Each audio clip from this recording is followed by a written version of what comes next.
All right, so right now it's Friday night, just after 9 p.m. I was going through some old videos today, and I found some old videos of my little girl, my daughter, when she was real little. You know, they say when you get married, before you have a kid, the hours and the days, they tick by at a normal rate. But once you have a kid, everything increases in speed. And it seems to me like my wife and I were married for 9 years before we had a kid.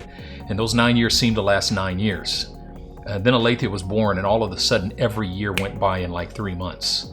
And now she's 11 years old. So much joy just looking back and seeing where we've come from. And I called my daughter in the room today, and we were looking at a video, and she was just laughing. She loves to see videos of herself when she was younger. Cherish the memories. So important. Alethea, look!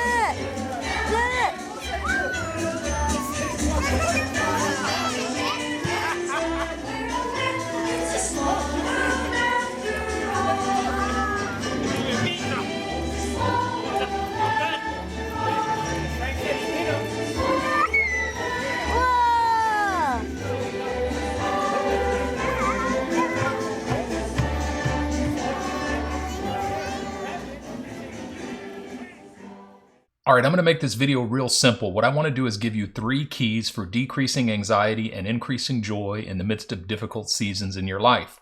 Now, this applies right now to the election, to the racial tension in our country, and to all of the economic factors that are at play. We know that there's a lot of conflict, a lot of tension, and a lot of fear in our country right now, as well as a lot of division.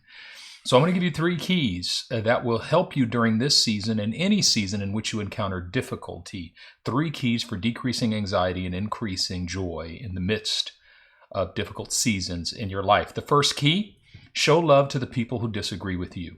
Right now, there's not a whole lot of that happening. Right now, there's a lot of hatred that's being spewed out. You show love by refusing to label. And my mentor, Pastor Mike Perkinson, actually walked me through this recently, and it really, really helped me. You know what happens when we label someone is we take a label, and the label represents something that we hate. And then we put that label on a person, and now what we've done is we've given ourselves permission to hate that person. So whenever we name call, you call somebody names, you attack people on Facebook, you say that they're stupid, whatever, you call them names, idiot, stupid, ignorant people, blah, blah, blah, blah, blah. All you're doing is giving yourself permission to hate people. We have to remember that the people who disagree with us are still human beings. Showing love to the people who disagree with you, number 1, is continuing to treat them like human beings. It doesn't mean that you have to agree with them or even open your heart to the idea that they may be right, because they might be dead wrong, and you actually might be right. Showing love is simply continuing to treat them like human beings and relate to them with respect like human beings in the midst of heated disagreement. And so much of our anxiety comes from our inability to love, or from our abandonment of the belief in our mutual humanity in the midst of difficult times. It seems that it would be more stressful for you to show love to people who disagree with you. It's actually more stressful for you to hate. Hate is always more stressful than love. And so number 1, show love to the people who disagree with you. Your anxiety will decrease, your joy will increase, I promise you. Number 2, think beyond the election. Think long term. That is, the big stressor right now is November 3rd's coming up. We're about 30 days away from it, and it's going to be a mess. We all know it's going to be a mess. Regardless of who wins, it's going to be a mess. Now, you have a choice. You can spend the next 30 days focusing on that moment, focusing on that, and talking about how messed up it's going to be and how bad it's going to be. Or you can think beyond it. The world's not going to end on November 3rd. The world's not going to end in 2020. So ask yourself, what's your goal for 2021? What's your 6-month goal? What's your 3-month goal? What's your 1-year goal? What's your 3-year goal? What do you want to do? What do you want to accomplish? And so set your mind and heart on things that are beyond your trouble, and you will decrease your anxiety in the midst of your trouble. So often our anxiety in the midst of trouble comes from focusing on the trouble instead of thinking beyond the trouble. So think long term.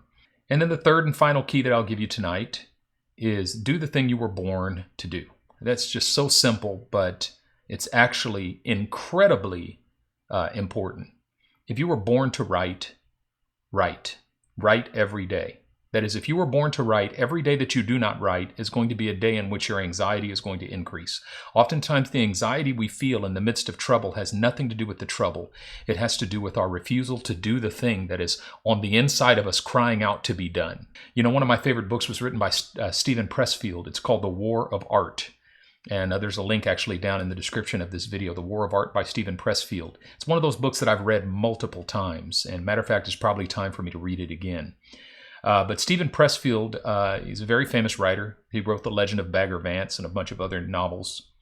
But I believe he was in his early 40s and his life was in shambles. He had ruined all of his relationships. He had been divorced at least once. I think he'd been divorced more than once. I could be wrong. But he was living in this little apartment, working this meager job, and he was miserable and he was depressed.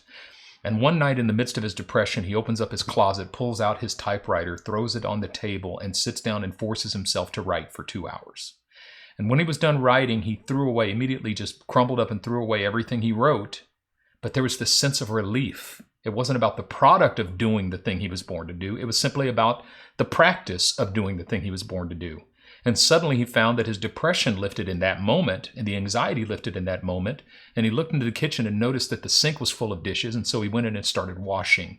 And the next thing he knew, the warm water and the soap suds felt good, and he found himself singing, and he realized that all he had done was simply, for 2 hours, forced himself to do the thing that he was born to do.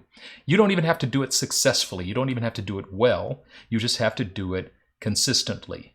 And in the midst of anxious times like this, you need to do the thing you were born to do every day. Now, what anxiety does, anxiety says postpone it, delay it. Anxiety says you'll love people later. Right now, you got to fight. Anxiety says you'll think long-term later. Right now, you got to focus. Anxiety says you'll do the thing you were born to do later. Right now, you've got to fixate. And you don't have to fight. You don't have to procrastinate. You don't have to fixate on what's happening. You can simply show love to the people who disagree with you, think long-term, and do the thing you were born to do today.